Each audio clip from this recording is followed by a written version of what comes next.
In the 1980s, a more overtly political approach to interpretation gained traction, focusing on the economic, cultural, and psychological impacts of imperialism and liberation from colonial rule.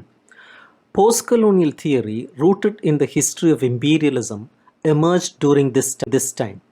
Looking briefly at history, there have been three major phases of imperialism in modern times.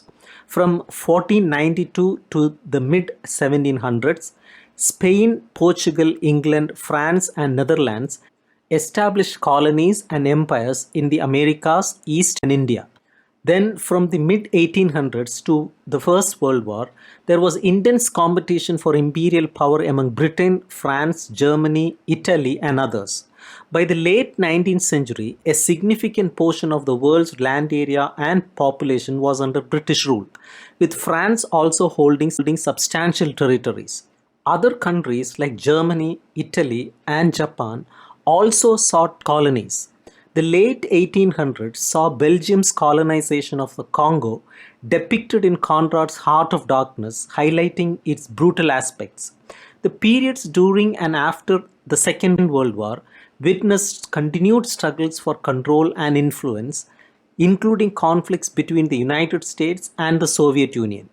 Imperialistic efforts have evolved over time, persisting in different forms with new players involved. Imperialism has historically been driven by economic security, ideological, and moral motives. Economically, it aimed to benefit a small elite rather than the entire nation, as argued by economists like Adam Smith and David Ricardo. Marxists such as Fanon and Bukharin viewed imperialism as a late stage of capitalism, where dominant home markets sought to exploit foreign markets due to overproduction and surplus capital.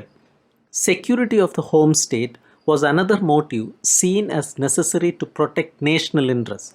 Some also justified imperialism through social Darwinism, viewing it as a natural struggle for survival where strong nations dominate weaker ones.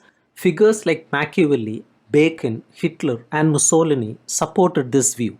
There was also a moral justification for imperialism, promoted by figures like Rudyard Kipling, who argued it was a way to bring civilization to lesser peoples.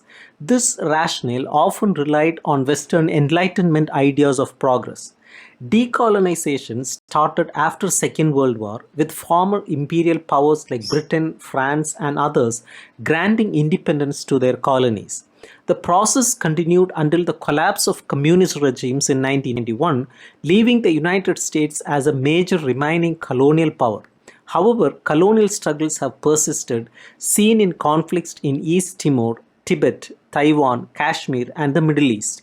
Postcolonial literature and criticism emerged during and after the struggles of many nations in Africa, Asia, Latin America, and other regions for independence from colonial rule.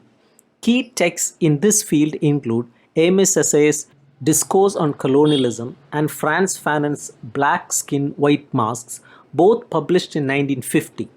Achebe's Things Fall Apart came out in 1958, followed by George Laming's The Pleasures of Exile in 1960, and Fanon's The Wretched of the Earth in 19... Fanon's work in particular analyzed the conditions and tactics of anti-colonial revolution from a Marxist perspective, while also considering the specific circumstances of colonized nations and the intersections of class and race.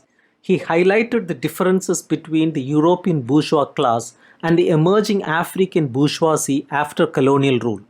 The founding moment of postcolonial theory is often traced to the launch of the journal The Tricontinental in 1966, which aimed to unite people from Africa, Asia, and Latin America against imperialism.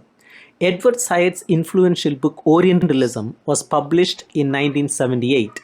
Other works in postcolonial theory include The M.A.R Writes Back, published in 1989 by Bill Ashcroft, Gareth Griffiths, and Helen Tiffin, Gayatri Spivak's The Postcolonial Critic, published in 1990, and contributions from scholars like Abdul Jan Muhammad, Benita Perry, and Kwame Anthony Appiah. Postcolonialism is seen as continuing to draw inspiration from the anti-colonial struggles of the past, with themes such as diaspora, transnational migration, and internationalism. The term postcolonial is used broadly to encompass all cultural aspects affected by imperialism from colonization to the present, due to the continuity of concerns between the colonial and postcolonial periods. Postcolonial criticism aims to re-evaluate colonial history from the perspective of the colonized, examining its economic, political, and cultural impacts on both the colonized peoples and the colonizing powers. It also analyzes the process of decolonization and strives for political liberation, including equal access to resources and the assertion of cultural identities. Early advocates of anti imperialism emphasize the importance of developing or returning to indigenous literary traditions to reclaim cultural heritage from imperial influence. Others suggested adapting Western ideals for their own purposes. Marxist critiques of colonialism and imperialism, adapted to local contexts by thinkers like Franz Fanon and Spivak, provide a fundamental framework for postcolonial thought. Postcolonial discourse addresses issues of gender, race, ethnicity, and class. It recognizes that both the West and the tricontinent are diverse and complex, with internal divisions and forms of oppression. Exploitation of workers and colonial benefits were not confined to colonized areas but also occurred within imperial nations. Therefore, postcolonial discourse encompasses discussions within colonizing powers about internal colonization, including minority studies like African American, Native American, Latin American, and women's studies. These discourses challenge mainstream Western philosophy, literature, and ideology, linking the work of critics, novelists, poets, and theorists across various fields to the broader projects of postcolonialism. Multiculturalism has sparked a re-evaluation of the Western literary and cultural canon in institutions challenging traditional views. This movement gained momentum in American universities during the 1960s, with activists questioning elements of liberal humanism and critiquing societal oppression of marginalized groups as well as imperialistic exploitation. The rise of French literary theory, which highlighted the text's role in perpetuating power structures, played a significant role in fostering this reaction against the mainstream Western tradition. Critics argued that traditional canons silenced voices of minorities, women, and working class individuals, prompting a call for their inclusion. Conservative critics like Alan Bloom and Arthur Schlesinger argued against multiculturalism, claiming that it threatened a past consensus on educational aims, political ideals, and moral values. They believed that multiculturalism introduced conflicting and irreconcilable voices. In response, multiculturalists argued that the past consensus was imaginary, pointing out historical conflicts over educational curricula. For example, in late 19th century, America debates between conservatives advocating religious conformity and pragmatists like John Dewey pushing for liberal arts education.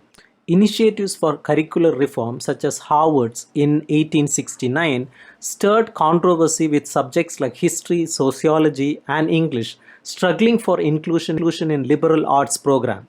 Similarly, there were efforts in the 1920s and 1930s to integrate American literature into English programs. Conservatives often argue that great literature conveys timeless truths, emphasizing disinterested intellectual inquiry over therapy. However, this overlooks the efforts of theorists like Hegel, Marx, and others who contextualize truth within historical, economic, and political frameworks. Critics point out that the idea of timeless truths has always served political purposes. For example, English literature's growth has been intertwined with ideological motives, with figures like Arnold seeing poetry as a remedy for mechanized society. English literature has historically been used to promote national pride, moral values, and imperialist agendas. Macaulay, for instance, argued for English as the medium of instruction in India, dismissing indigenous literature. This reflects Europe's self-image rooted in Enlightenment ideals of rationality and progress, often contrasted with notions of alterity or otherness. In many parts of the world, including India, English literature remains dominant, influencing language, literature, and writers like Thiongo have challenged this dominance, advocating for the abolition of English departments and the decolonization of mind. Authors like Chinua Achebe have grappled with the dilemma of expressing themselves in their native dialects versus English to reach a wider audience. It is important to recognize that what is considered standard English is often based on the dialect spoken by the middle classes in London and the south of England, marginalizing other English varieties worldwide. Only recently have diverse English varieties been acknowledged in literature. These debates are central to postcolonial criticism and theory explored by major figures